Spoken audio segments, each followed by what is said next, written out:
Assalamualaikum warahmatullahi wabarakatuh. Waalaikumsalam warahmatullahi wabarakatuh. Selamat datang kembali di mata kuliah Branding Fundamental bersama dosen kita yang dari Manda Rahmat Hussein Lubis dari Jogja ya Mas ya. Betul Pak. Ini perjalanan Solo Jogja. Berapa kali nih? Udah 3 kali. Pura-puranya 3 kali. Oke. Mata kuliah pertemuan kedua. Tentang branding fundamental ini nanti bicara tentang apa Mas? Di pertemuan kedua ini kita akan membahas tentang strong brand. Oke. Brand yang kuat itu seperti apa? Sing kuat iki jane seperti apa? Iya. Ada yang kuat pasti ada yang lemah. Betul. Nah, biar kuat bagaimana sebagai lelaki dan sebagai siapapun itu? Enggak juga ya. Artinya ketika sebuah produk itu kuat, brandnya kuat, otomatis jadi jauh lebih bagus. Manfaatnya apa sih? Ya, manfaatnya apa kalau kita mau bikin kalau strong brand ya? Kalau brand kita udah kuat nih, manfaatnya apa sih gitu? Oke. Langsung aja silakan Mas Manda waktunya. Baik, terima kasih kepada Pak Ala Mansori dan teman-teman STY Surakarta. Pada pertemuan yang kedua ini, seperti sudah disampaikan sebelumnya, bahwa kita akan membahas tentang strong brand. Strong brand itu apa? Ciri-cirinya bagaimana dan manfaatnya apa sih kalau kita membuat sebuah brand menjadi brand yang kuat. Adapun tujuan pembelajaran di dalam mata kuliah ini, yang pertama, mahasiswa mengetahui contoh merek yang terkenal dulu. Jadi nanti saya sajikan beberapa contoh merek yang terkenal. Kemudian yang kedua, mahasiswa mampu memahami dan menjelaskan pengertian merek yang kuat. Yang ketiga, mahasiswa mampu memahami customer pet. Nah, apa sih customer pet ini? Kemudian yang keempat, mahasiswa mampu mengetahui ciri merek yang kuat. Baik, langsung saja saya tunjukkan ke slide yang pertama. Ada gambar Luckin Coffee. Ada yang tahu nggak? Luckin Coffee. Kalau teman-teman ada yang tahu tentang Luckin Coffee, saya acungin jempol, pengetahuan kopi kalian memang luar biasa. Benar-benar penikmat kopi. Karena Luckin Coffee memang belum sampai ke Solo, belum sampai ke Jogja, belum sampai ke Jakarta. Dia ini brand dari Cina yang sedang mau menyaingi si kopi hijau. Siapa kopi hijau? Starbucks. Betul sekali. Iki lagi jadinya. Ini Luckin Coffee. Kemudian berikutnya Coffee Bean and Tea Leaf. Ada yang pernah lihat? Biasanya kalau ke mall ngelihat nih Coffee Bean. Tapi apakah kalian yakin merek Coffee Bean ini adalah merek yang kuat atau bagus? Ya, itu semua kalian yang tahu. Kemudian Excelso. Ini mungkin kalau di dalam pikiran saya, Excelso lebih gampang ingat Excelso daripada Coffee Bean tadi. Dan terakhir ini, si kopi hijau, Starbucks. Jadi kalau setiap main ke mall, pasti ngelihat si Starbucks ini ke mall-mall manapun, ataupun kalau di bandara itu ada Starbucks. Nggak tahu kalau di stasiun kayaknya belum semua stasiun ada Starbucks. Tetapi boleh saya sebut bahwa Starbucks ini adalah salah satu brand yang terkenal, brand yang kuat. Sekarang kita lihat fakta-faktanya dulu tentang Starbucks. Starbucks ini didirikan oleh mahasiswa drop out. Kemudian nama Starbucks berasal dari sebuah buku. Menu termahal yang pernah dipesan harganya sekitar 1,2 juta. Awas, hati-hati. Setiap kalimat mungkin itu seperti clickbait. Jadi ini saya kumpulkan dari salah satu artikel di internet. Jadi kenapa harganya jadi 1,2 juta? Karena satu produk dibikin espresso yang sangat banyak. Biasanya kalau kita pesan kopi cuman single shoot ya, satu doang espressonya. Tetapi 1,2 juta sangat banyak, sampai ratusan shoot. Akhirnya apa? Jadi mahal dan dikonsumsi bareng-bareng. Itu hanya salah satu caranya si Starbucks buat menarik perhatian aja sih. Kemudian yang berikutnya, Starbucks punya kedai kopi rahasia khusus CIA. Ini clickbait juga. CIA kan agen rahasia. Wah, ada Starbucks juga di sana. Kemudian barista Starbucks tidak boleh pakai parfum. Kenapa ya? Karena kalau misalnya dia pakai parfum, itu aroma kopi yang ada di kedai Starbucks itu, di outlet Starbucks, itu nanti akan berkurang. Yang harusnya si konsumen masuk mencium aroma kopi, malah mencium parfumnya si barista, yang mana nanti akan merusak aroma kopinya, membuat seleranya untuk minum kopi jadi turun. Berikutnya adalah Starbucks selalu menggunakan meja bulat. Perhatikan deh, jika kalian ke Starbucks atau lewat dekat Starbucks, lihat aja apa ada meja kotak atau enggak. Saya yakin semuanya mejanya bulat. Nah, itu adalah beberapa fakta tentang Starbucks. Kenapa saya ungkit fakta ini? Karena Starbucks adalah salah satu merek yang terkenal dan saya yakin teman-teman semua tahu lah, apalagi yang sering menikmati kopi pasti tahu merek Starbucks. Oke, jadi kalau misalnya kita mau minum di Starbucks ditawarin tuh size-nya, yang kecil, sedang, atau yang paling gede. Itu adalah salah satu cara Starbucks juga membranding dirinya. Kemudian baristanya menawarkan lagi, nggak yang ventinya sekalian aja kak, cuma nambah 10.000 loh. Maksudnya nawarin yang lebih besar gitu, lebih gede, cuma nambah 10.000 loh. Kemudian, atau mau double shot espressonya, biar nggak kemanisan. Padahal produknya memang dibikin manis. Tawarin dijual produk lain, supaya apa? Supaya ya produk yang terjual artinya keuntungan juga buat Starbucks kan. Itu beberapa cara Starbucks sih. Atau ke Starbucks cuma buat ngopi cantik. Nah, ini beberapa fakta juga tentang Starbucks ya. Datang ke Starbucks bukan menikmati kopi, tapi cuma mau upload buat story gitu kan misalnya. Baik, itu tadi tentang Starbucks. Starbucks itu menurut saya adalah salah satu brand yang kuat atau strong brand. Jadi apa itu strong brand? Di sini saya tuliskan strong brand itu harus muncul di setiap proses customer pet. Nah, customer pet ini apa? Kita bedah, customer itu pelanggan, pet itu adalah jalur. Jadi customer pet adalah langkah yang dilalui pelanggan pra dan pasca pembelian. Kita mau beli sebuah produk nih, sebetulnya itu ada langkah-langkahnya tuh, ada jalurnya, ada petnya kita sebagai customer. Apa aja? Ada 5 customer pet. Yang pertama aware, appeal, ask, act, advocate. Kita bedah satu-satu ya. Yang pertama kita akan bedah si aware dulu. Aware bahasa artinya apa? Sadar. Konsumen tahu sama brand kamu. Mau jadi brand yang kuat ya orang harus tahu dulu dong. Kamu mau jadi brand yang kuat, tapi orang nggak tahu, ya boro-boro mau kuat dikenal aja nggak, gitu kan? Jadi harus aware dulu.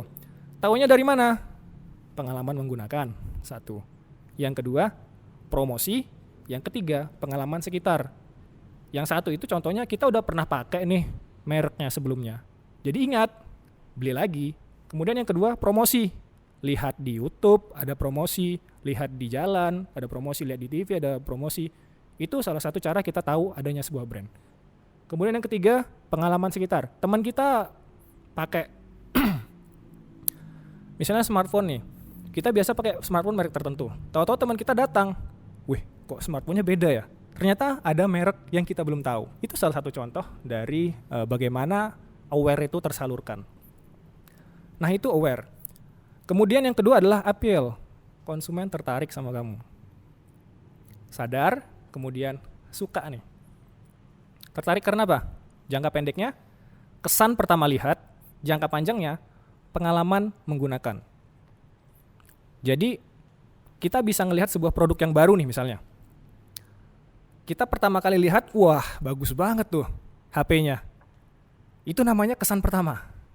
Kita belum pernah lihat merek tersebut kita pertama kali lihat, kemudian kita bilang, wah bagus banget desainnya. Itu namanya jangka pendek. Appeal, sudah menarik perhatian.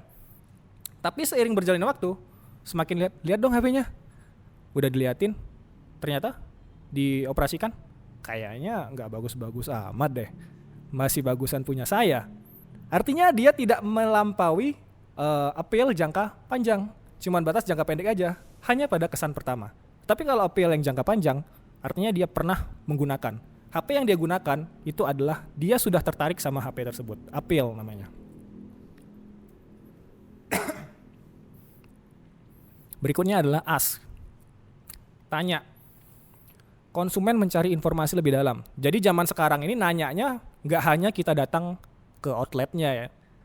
Oke, kita datang ke outlet itu salah satu contoh dari customer pet yang as ini. Tetapi zaman sekarang kan sudah banyak sekali informasi yang kita dapat dari internet, dari sosial media, dari YouTube. Kita bisa tahu review-review tentang sebuah merek. Itu adalah ask. Jadi kita tahu dulu customer pet tadi, aware, kemudian senang, kemudian cari informasi. Supaya apa? Supaya semakin yakin sama kamu. Kamu itu maksudnya brand ya. Berikutnya adalah act. Sudah mencari informasi, sudah yakin, konsumen memutuskan untuk membeli dan menggunakan produk dari brand kamu. Beli deh dia. Sadar, senang, cari informasi lebih dalam, akhirnya dia senang, yakin, beli. Dan terakhir adalah advocate. Ini adalah benar-benar customer pet yang paling terakhir yang membuat sebuah brand itu sangat kuat, yaitu advocate. Dibela. Konsumen merekomendasikan pada orang lain. Kalau ada orang yang menjelek-jelekan brand tersebut, kita bela. Misalnya nih, ada perang merek antara HP Vivo dan Oppo. Yang satu membela Oppo karena dia pakai Oppo, yang satu membela Vivo karena dia pakai Vivo. Itu mereka sudah menjalankan namanya brand advocate. Mereka sudah saling bela merek yang mereka gunakan. Nah, ini adalah customer pet. Jadi strong brand itu ya dia harus melewati customer pet dulu. Pertanyaannya, kalau hanya aware aja, strong brand bukan? Saya yakin bukan. Karena cuma sadar doang, tahu doang. Oh, merek itu. Oh ya udah, itu bukan brand yang kuat. Kalau cuma apel aja, menarik aja, brand yang kuat bukan? Bukan. Tahu, oh merek itu iya sih, bagus. Tapi strong brand? Bukan. Mencari informasi lebih dalam? Strong brand? Bukan. Act, beli, strong brand? Hampir. Advocate. Ketika semua tahap sudah dilalui dan mencapai advocate, maka dia adalah strong brand. Dia sudah sadar, dia sudah tertarik, dia sudah mencari informasi, dia beli, dan terakhir dia bela tuh brand. Itu benar-benar brand yang sangat kuat. Jadi ini adalah strong brand, melewati tahapan-tahapan dalam customer pet. Kemudian, supaya menjadi kuat, apa yang harus dilakukan? Pertama, purpose, punya tujuan. Brand itu harus punya tujuan. Dia mau jadi apa? Contoh misalnya Apple, tujuan dia, visi dia, better user experience. Memberikan pengalaman yang lebih baik kepada pengguna. Inovatif hardware and software. Inovatifnya bagus. Tujuannya itu, dia memberikan pengalaman yang selalu lebih baik lagi, dan memberikan inovasi-inovasi terbaru di dalam produknya mereka. Punya tujuan. Jadi kalau menciptakan sebuah merek, kita nggak tahu tujuannya kemana, jangan harap menjadi sebuah merek yang kuat. Berikutnya adalah konsisten. Konsisten dengan apa yang sudah kita tetapkan, apa yang sudah kita tujukan. Contohnya Aqua. Kalian pernah lihat warna Aqua berubah jadi ungu? Maksudnya warna kemasannya berubah jadi ungu? Enggak. Mereka dari dulu konsisten menunjukkan warna biru, ada hijaunya, rumput-rumput, kemudian tampak segar. Itu adalah konsistensinya si Aqua. Nah, itu adalah konsisten. Kemudian emotion. Menggerakkan emosi si calon pelanggannya, si konsumen. Katakanlah kalau McD kita sekarang taunya lambangnya M-nya huruf kuning, sisanya warna merah latar belakangnya. Tapi kalau misalnya M-nya kita ganti warnanya jadi lebih gelap, latar belakangnya jadi lebih coklat, selera makannya sama atau enggak? Saya rasa bakalan berbeda. Apalagi kalau warnanya biru. Sebuah brand makanan dengan warna logonya biru, saya rasa sedikit kurang menggugah buat kita, buat emosi kita untuk mau memakan merek tersebut. Itu adalah emotion. Fleksibel. Lah, tadi bilang harus konsisten. Kenapa sekarang harus fleksibel? Jadi, kapan kita melakukan konsisten, kapan harus fleksibel? Konsisten itu harus pada nilai-nilainya.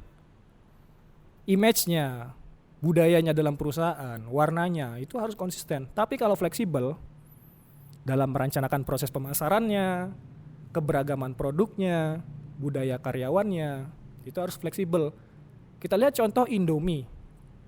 Indomie dari logo, saya rasa nggak banyak berubah. Tulisannya hampir mirip dari zaman dulu sampai sekarang. Tetapi apa yang fleksibel? Dia memberikan produk-produk terbaru, rasa-rasa lain yang ada di negara lain, yang ada di luar. Di Arab mereka sediakan rasa kare, yang dimana lidah Arab suka dengan produk tersebut. Di Indonesia suka nggak dengan kare? Saya rasa nggak banyak yang suka.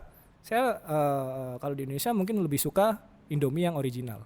Nah itu adalah satu fleksibel. Dia mampu menempatkan diri. Produknya sesuai nggak di negara itu? Produknya sesuai nggak di daerah tersebut?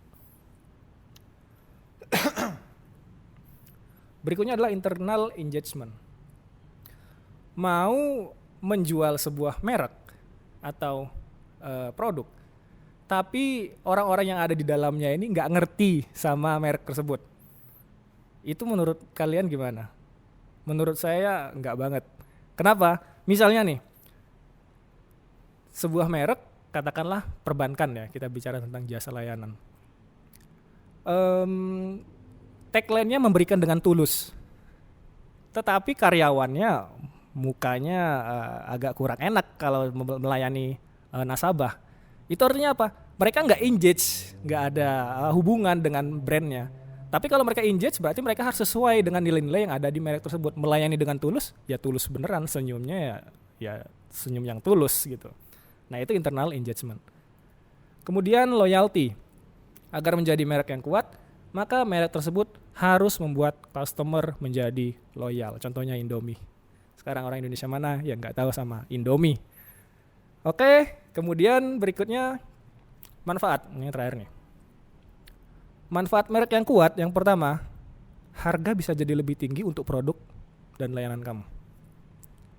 Mereknya udah kuat, wah senang nih yang punya merek, bisa meninggikan harga.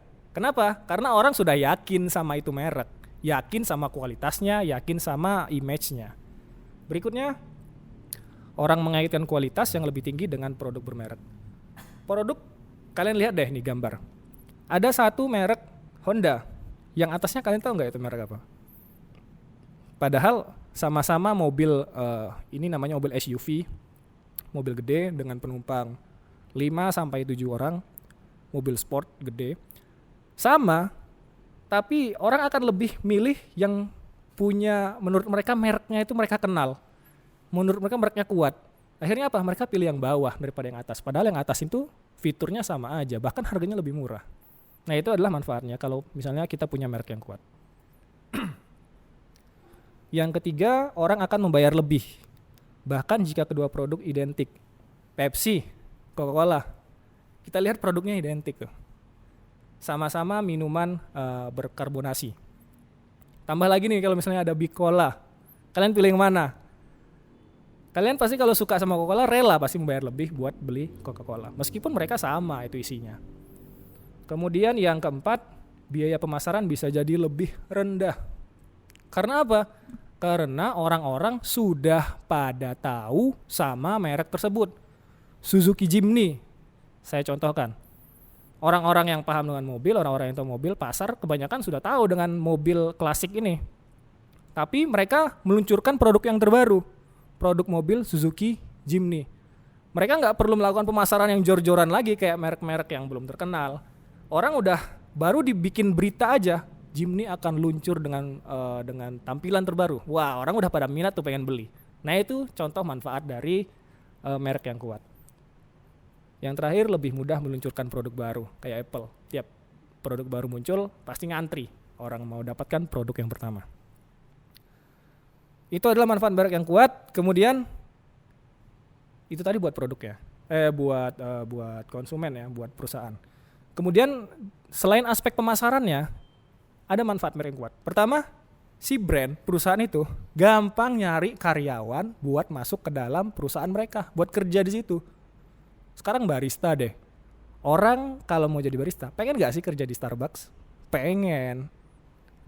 Oleh karena itu, setiap pembukaan lowongan barista di Starbucks pasti banyak sekali yang ngelamar. Gampang mereka dapat. Yang kedua, merek menciptakan status dan penghargaan bagi perusahaan kamu. di pemimpin industri, di tokoh masyarakat, media, dan juga pasar keuangan. Merekmu terkenal. Di pasar keuangan, sahamnya jadi naik, kemudian pemerintahan juga akan memandangmu lebih baik daripada merek-merek yang tidak kuat tersebut. Nah, itulah penjelasan tentang strong brand. Dari pengertiannya, kemudian customer path, dan terakhir kita berbicara tentang manfaatnya. Baik Pak Alam, demikian dari saya kembalikan kepada Pak Alam Ansori. Wah, mantap sekali Pak Manda.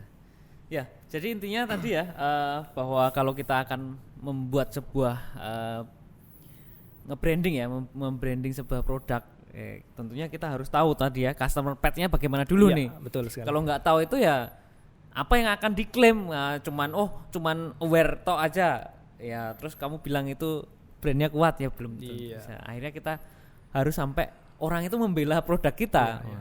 Jangan ngaku-ngaku kuat kalau belum dibela. Wah, itu dia. Jangan ngaku-ngaku kuat deh. Berarti kalau pemilu kemarin juga bela-belaan itu juga karena kuat-kuatan brandnya ya. Iya, kuat-kuatan bisa jadi seperti itu kan, asal nggak dibayar. Jangan-jangan yang membela ini bayar. Nah, itu berarti sebetulnya nggak kuat ya. Ini dibela dengan cara mereka tulus ya, bahwa produk saya tulus, lebih bagus loh, produk ini lebih bagus. Itu hanya mereka yang merasakan, hanya konsumen yang merasakan betul. Gitu.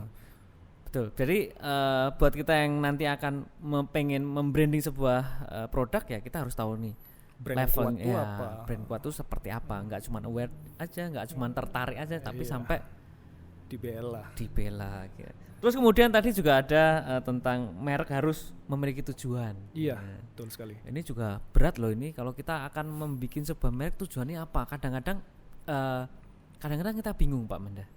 Misalkan saya punya produk gitu, membuat tujuan untuk apa ya, biar menjadi kuat nih, tujuannya apa ya? Nah itu ada nggak tips dari Pak Manda nih untuk kita membuat sebuah tujuan? Kan bisa jadi kan gini, tujuannya apa ya? Misalkan saya produknya adalah kopi, saya akan membuat branding gitu, branding sebuah kopi tersebut, biar apa? Tujuannya apa ya? Itu gimana tipsnya Pak Manda? Oke, jadi kalau misalnya tujuan ini, misalnya kita mau buat sebuah kedai kopi, mau buat tujuannya apa? Ya. Tujuan ini adalah sebuah syarat sebuah brand sebetulnya. Kalau mau jadi brand yang kuat ya punya tujuan dulu misalnya. Ya. Jadi kalau kopi yang mau kita bikin, kedai kopi bikin, kita harus tahu dulu mau yang seperti apa sih. Mau yang suasananya seperti apa? Vintage kah? Vintage itu ala-ala zaman apa ya? Vintage itu gimana jelasinnya kalau vintage ya? Vintage itu ya kayak apa, ala-ala zaman apa ya? Gimana ya itu? Iya, oldies ya.